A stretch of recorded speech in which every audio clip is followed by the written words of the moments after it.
Hello, blessings. So today we are doing part 3 of brand persona and social media 101. This is a series, so definitely if you haven't seen the other episodes, please go back and look at social media 101.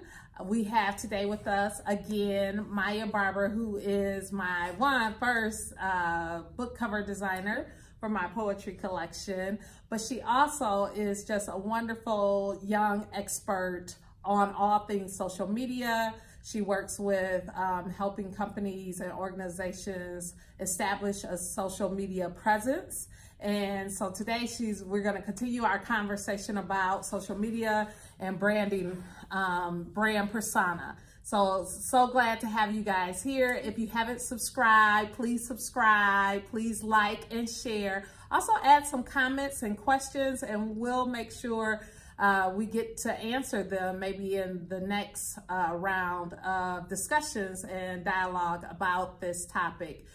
We're definitely here to help you guys continue to grow and develop in your brand and help you grow and establish your social media presence. And so I'm so excited to get started with this conversation again. So we already cleared what social media 101 is, all of the different ways that you can be on social media, whether it be through Twitter or Facebook or Instagram or YouTube. But now let's talk about brand persona. That's something you've taught me. It's something new. You actually said I have a brand. I didn't know I had a brand, but she has explained to me that I have a brand. So let's talk about what is brand persona. Okay, so the best way I like to explain brand persona is what people see before you even speak, right? So without me saying, you know, us actually having an engaging conversation, brand persona is everything that they see up until the point of that, right? So that could be any and everything from the content that you put out, what you're putting out here, the images that you have up, you know, what do you wear? Everybody has, you know, something of brand. And for people who are authors or anybody that's trying to get anything out there, that is what your brand is, essentially. As soon as you create a social media account, as soon as you put anything out there, that is adding to your brand. Okay, so if you're an author, your first responsibility is to being an author, a writer. Okay, so that's something that I have to always remind myself, because I'm a person who can put my hand a little bit in everything and dabble in a lot of different areas. And I always have to remember that, yes, I'm doing YouTube right now. I have a Twitter presence. Every woman 98, follow me, follow me. I have a Twitter presence. But if I'm not writing, if I'm not butt in seat creating books that I plan to push out there through publication, whether it be self-publishing or traditional, then I kind of lose my brand. That's my whole purpose of being on these platforms. And so it's cool to dibble in places, but make sure you stay author at heart. Author at heart. Yes. I like that terminology. Author at heart. And so that's what we, you know, always tell even our organizations. We say, you know, what is your goal? What are you setting out to do? Because at the end of the day, that should be the heart of your brand, because that's what you're trying to sell. So as long as you stay within that, I feel like you're at a good place. Okay, so that's great. And then your brand is everything connected to what you put out there. Yes. What you wear. I know my kids notice all the time my jewelry, and they love that I wear my jewelry. So actually today is a Friday. Random Friday, and I started to kind of dress really down, and was not gonna wear jewelry, and I thought, oh, that's kind of my brand, that when people see me on YouTube, they notice my jewelry or they notice my attire or whatever. And so, and this is really, Maya knows what I pretty much look like on a regular. And so it's not something I created for YouTube. It's just what my look is. It's a part of you. It's a part of me. I actually used to teach all day in stilettos every day. Yes, because my little teenage girls loved that. And it was something that I modeled in front of them. how to kind of be classy in the job place. And so that definitely is part of my brand. Absolutely. So what else is a part of my brand? So literally everything. And this is something that I have so much fun with, because literally the limits are endless when you come down to this, because just like how you said, your jewelry is your staple point, or your heels, you can really make something that is staple, memorable, and forever you, and something that you really love, that is then transformed into your business, transformed into who people see you as in general. Okay. Right. Okay. So I know certain people that no matter what, whenever they put out a project, it is titled as something. Think of Spike Lee. Whenever he puts out a movie, it's a classic Spike Lee joint. Classic Spike Lee Classic. joint. We all know that. Yes. We all know that. And that is something that he has coined and termed as his own since Yes. the beginning of forever. Definitely. And that is just something that will always be with his. And you want to create your specific thing that is going to be like that, that is going to follow you. As far as your style, right? Yes. But just like, even like in your books, right? So for instance, the book covers that we're creating, right? That is going to also be a part of your brand. Part of my brand. When people say, oh, Robin has a great cover, you know, I feel as if it really encompassed everything that is going on within the book. And I feel like all the rest of her books that she's going to put out is going to have that same cover feel, right?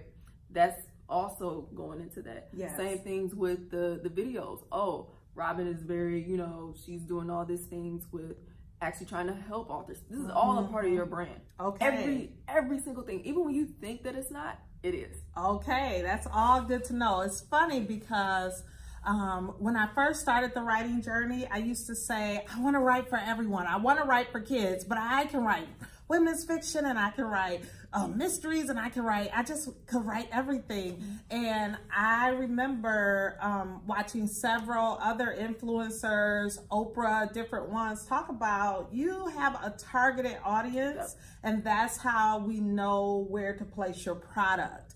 And so I had to really think about that and say, what is my targeted audience? And I actually wrote a mission statement of me wanting to really support women 25, and this is my target audience, 25 to 45, you know, that's target. That doesn't mean other people can't, you know, engage in my brand, but that's my target, that 20-year age range, right at the, once you're kind of beyond the college years, you're starting your career, how to help women continue to stay focused as writers and stay focused on pursuing their dreams in the midst of all of the other parts of their life, being a wife, a mom, you know, or a career woman, or an influencer, whatever it is you're trying to do, that you still stay focused on pursuing your dreams, and hopefully that dream has a connection to writing and to being an author and telling your story.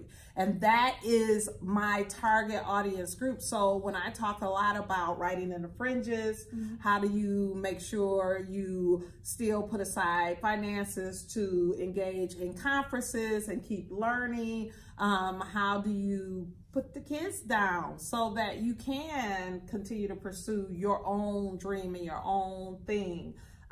That's really important. That inspiration, empowerment, that's really important. And so my books are somewhat in that same vein. My books really push a level of hope. They are branded with hope all through them, to continue to push forward, continue to persevere in whatever the dream or goal is. Whether it is a love story, there's hope infused all throughout it. And if it's, you know, it might be something traumatic, but there's still hope that kind of guides it to lead you back to your North Star as an individual. That's really sort of my brand. So and what I really do you want to touch on this? Okay. Because you said something that was like so perfect. Because a lot of the things that you do are kind of for women just like you, right? Yes. And what you'll find is people will say, oh, I want to reach everybody. And to be honest, that is really like the worst thing you can do for yourself. So realistic too. Yes. It's like you are not Coca-Cola, and it's not going to happen. But the best thing that you can do, and the best reward that you will find as well, because when you actually help those women, that's what your purpose is. That's why you're here, and All it builds connected you up. to purpose. Right? Yes. So within that, you'll find that your brand isn't for everybody, and that is perfectly fine. True. It's okay. That is perfectly okay. And the fact that you are able to niche in on what that is all the more greater, because then people will find you easier because they're looking for that. That's the thing. You're fulfilling a need at that point. Yes. That isn't there because nobody's like you. Yes. Right. That's really, really great to know that once you really zoom in on who your target audience, what your brand purpose is, then it's easier to attract those that you are targeting to you. When you're all over everywhere, that's what kind of happens to your brand. You're not attracting much of anyone. It's like the jack of all trades, but master of none. It's exactly that. And for YouTube and for selling books, you have to be very clear and specific on to what reader is going to read your book. I mean, I don't write romance, so my book is not going to sit in the romance section. And if it sat in the romance section, guess what? It would never sell, because every time a romance reader would pick it up and look at it, they would say, why is this here? This is not what I'm looking for. And so that's what we have to keep. So when you look at my Twitter, what did you see in my brand? So instantly, I feel like you read working woman, like you said, achieving your stuff, but you have a family and you really, really cherish that. I love your funny gifts. And you have like this sense of humor that's like kind of weaved through everything. I never get the sense of anything is going to be too heavy.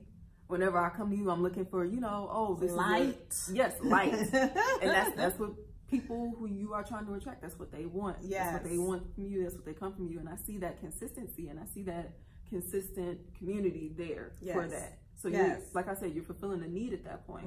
And once those people find you, you will then, you know, it'll all build. Yes. And I work on that. I'm not a snarky person. That's just not me personally. Now, I can if I need to. But I try to keep that within a personal space. My public branded persona. I'm not a snarky person. I'm a very nice person. I'm always smiling. And I'm always trying to find the light. And the reason why I'm always trying to find the light in things when the world can be really dark, divisive, and heavy is that I am trying to honor humanity. And in honoring humanity, I feel like my role is to bring the best of the humanity forward. Right. I could dive deep into a lot of the darkness and a lot of the worst of humanity. And there are people that's their brand. They are okay with doing Twitter battles and putting out all of the worst. I mean, even I remember when I first really dived into becoming a Christian, there was a lot of people that their whole brand was tearing down pastors, tearing down churches, tearing down. And it was like, wow, they spent all their time pushing out this negativity. And that just wasn't something that I wanted to engage in. And there's an audience for them. I know there is, because they're still doing it.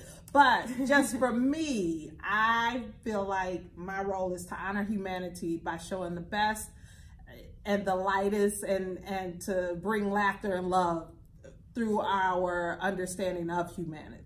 Don't strive to be somebody who you are not.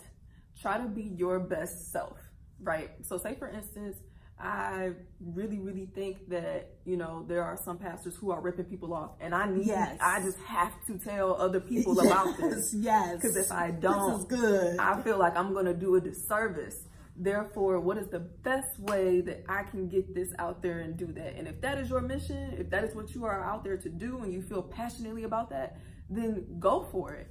That's self. That's self. That's a great reminder to do whatever you're doing in the best self way you can do it, right? Exactly. The best way that you can do it. So although you can have, you know, downfalls, pitfalls, and you can think of things in a very negative light, but it's your heart. If you are truly a lighthearted person and you're saying this is not my best self, then you shouldn't put it out there. Yeah.